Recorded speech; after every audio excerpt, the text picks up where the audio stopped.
kita lanjutkan lagi Rangkum Tokyo Revengers dari part 1 ke part 2. Jadi untuk kalian yang belum menonton part 1-nya, linknya ada di deskripsi ya. Tanpa berlama-lama langsung kita simak aja sama-sama. Dan selamat datang kembali di Panel Story.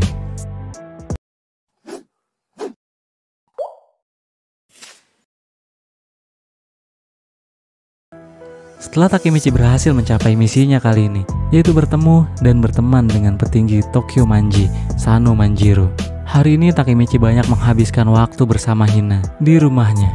Hina berterima kasih karena Takemichi sudah membantu Naoto mengusir preman di hari sebelumnya. Di sela obrolan mereka, Hina memberitahukan bahwa ayahnya adalah seorang polisi, yang membuat Takemichi menyadari alasan Naoto menjadi polisi di masa depan. Larut dalam kebahagiaan bersama Hinata, Takemichi pun berniat menggenggam tangannya. Namun kebahagiaan itu sirna setelah Takemichi salah menggenggam tangan seseorang. Karena secara tak sengaja tangan yang dia genggam adalah tangan Naoto, yang memicu Takemichi kembali ke masa depan. Saat kembali, Takemichi sudah ditunggu oleh Naoto dewasa. Naoto kemudian menanyakan apakah Takemichi sudah menggagalkan pertemuan Maiki dengan Kisaki. Namun Takemichi menjawab kalau dia belum melakukan apapun. Naoto lalu memberitahu Takemichi hal yang dia pelajari saat Takemichi melakukan time leap, di mana hanya jiwanya saja yang terpental ke masa lalu. Jika Takemichi berada di masa lalu selama 1 minggu, itu artinya di masa saat ini juga akan berjalan selama 1 minggu. Dan Takemichi selalu terkirim ke 12 tahun yang lalu di tanggal yang sama. Takemichi kemudian mengatakan kepada Naoto bahwa dia percaya Sano Manjiro, aka Maiki, tidak mungkin menjadi dalang di balik kejahatan yang dilakukan Toman saat ini. Namun Naoto tidak percaya dan tetap menganggap Maiki lah yang bertanggung jawab atas kejahatan dan kekejaman yang dilakukan oleh geng Toman yang menyebabkan kakaknya tewas. Takemichi yang sudah mengenal sifat Maiki di masa lalu masih ragu kalau Maiki berubah menjadi orang yang kejam di masa depan.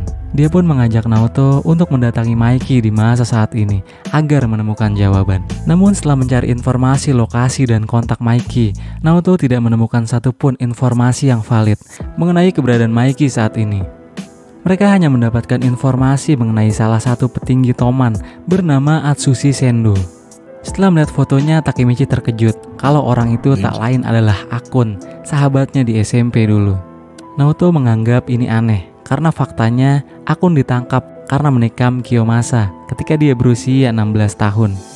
Takemichi kemudian mengingat apa yang pernah Akun katakan padanya di masa lalu, bahwa Akun pernah mengurungkan niat untuk membunuh Kiyomasa. Naoto dan Takemichi kemudian menyimpulkan bahwa sejak saat itu masa depan telah berubah. Akun tidak jadi menikam Kiyomasa, yang akhirnya ia tidak dipenjara. Naoto kemudian meminta Takemichi menghubungi Akun untuk mendapatkan informasi mengenai Maiki. Setelah berhasil dihubungi, mereka pun membuat janji ketemuan di klub mewah yang dikelola oleh Akun. Mereka pun segera datang menemui Akun, yang saat ini sudah banyak berubah dari penampilan dan tingkah lakunya. Namun Akun masih mengenali Takemichi dan ingin mengajaknya ngobrol 4 mata. Mereka pun pergi ke rooftop untuk bernostalgia.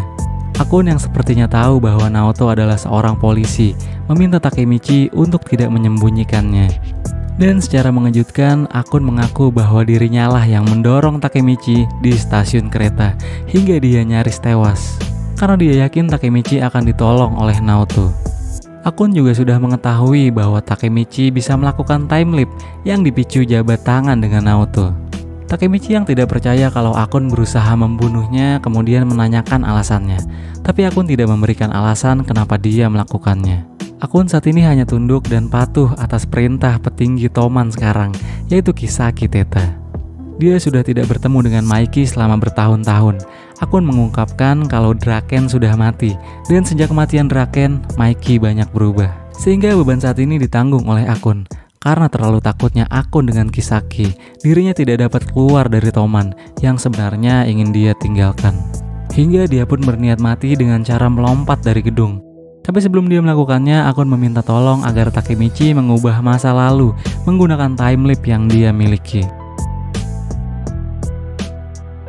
Setelah berakhirnya hidup Akun secara tragis, Takemichi menyadari kalau kini bukan hanya Hinata saja yang harus dia selamatkan, melainkan semua sahabatnya.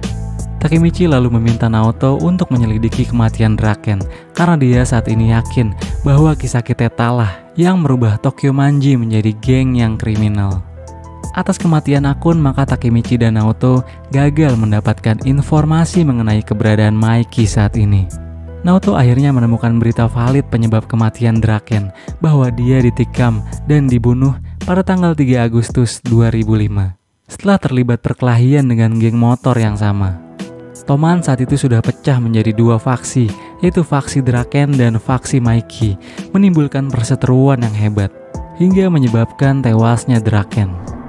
Namun Takemichi tidak percaya bahwa Maiki dan Draken akan bertengkar, sehingga mau tidak mau Takemichi harus kembali ke masa lalu untuk menyelidiki dan mengubah keadaan, karena itu merupakan satu-satunya cara untuk menyelamatkan semuanya. Takemichi melompat waktu kembali. Saat dia menemukan kesadarannya, dia berada dalam ruangan gelap dengan badan agak berat, yang ternyata beban itu berasal dari gadis yang tak dia kenali, yang berada di atas tubuhnya. Dia pun segera melarikan diri dan bertemu Hinata di luar. Hinata merasa ada yang aneh dengan sikap Takemichi yang sering berubah-ubah. Kadang ia memperlakukan Hinata dengan cuek, kadang juga ia dewasa seperti saat ini.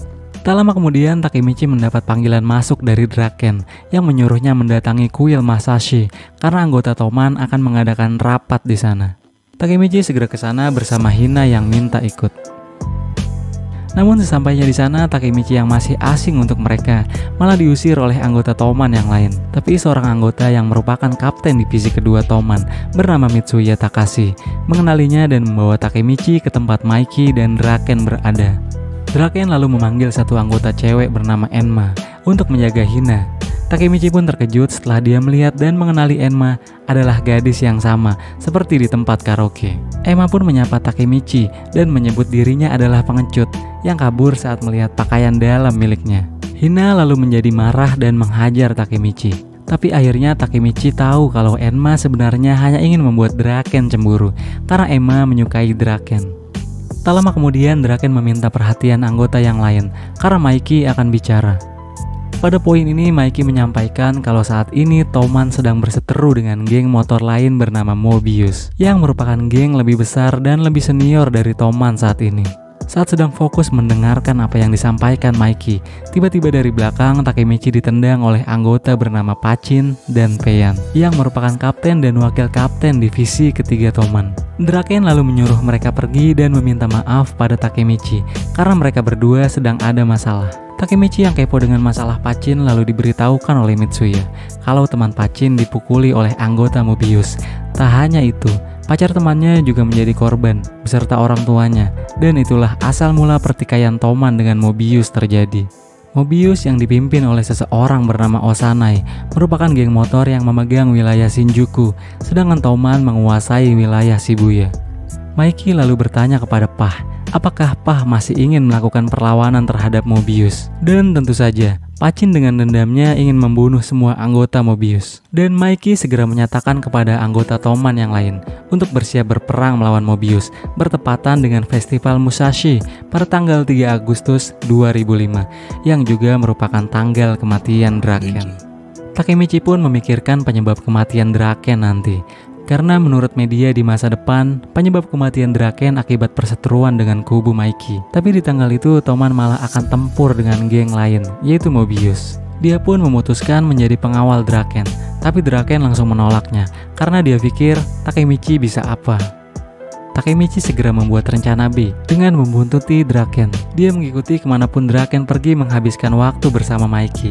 Namun Takemichi tambah penasaran karena mereka berdua sangat akrab dan hampir mustahil keduanya akan berselisih, di mana mereka berdua tampak bisa saling melengkapi satu sama lain. Takemichi terus mengikuti hingga Draken dan Maiki menuju rumah sakit untuk mengunjungi korban kekerasan geng Mobius, yang tak lain adalah pacar dari teman Pachin.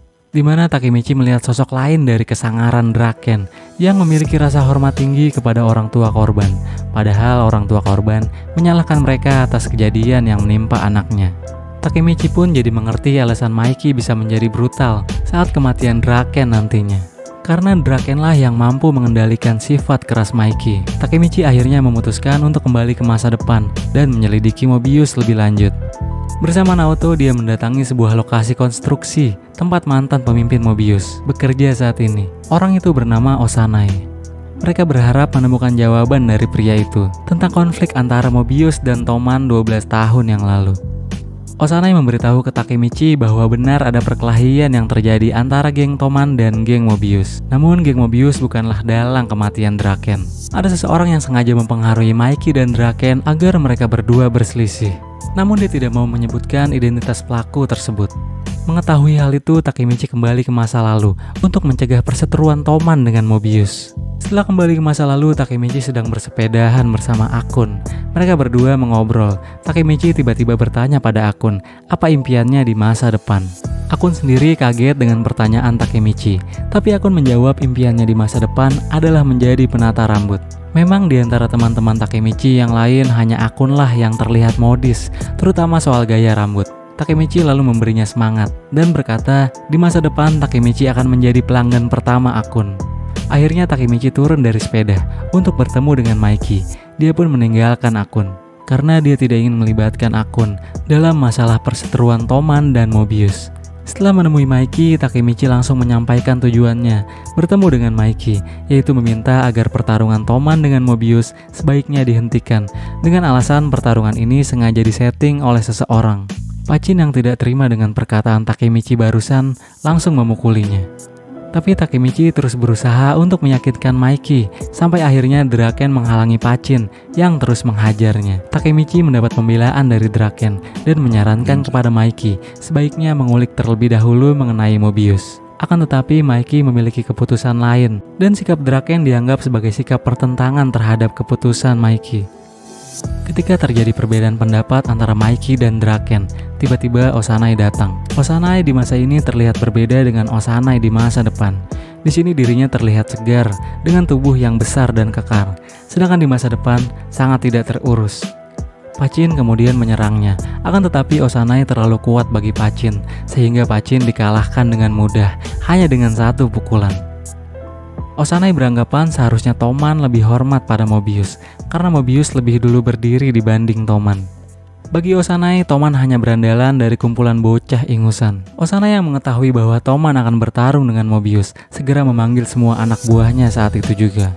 Dan yang menjadi pertanyaan adalah, tahu dari mana Bang Osanai kalau Toman akan menyerang Mobius? Karena seperti yang dikatakan Osanai di masa depan, tentunya ada pihak ketiga yang membuat internal Toman sendiri menjadi terpecah.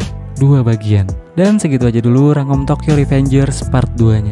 Terima kasih untuk kalian yang sudah menonton video ini. Sampai ketemu lagi di video selanjutnya. Sayonara.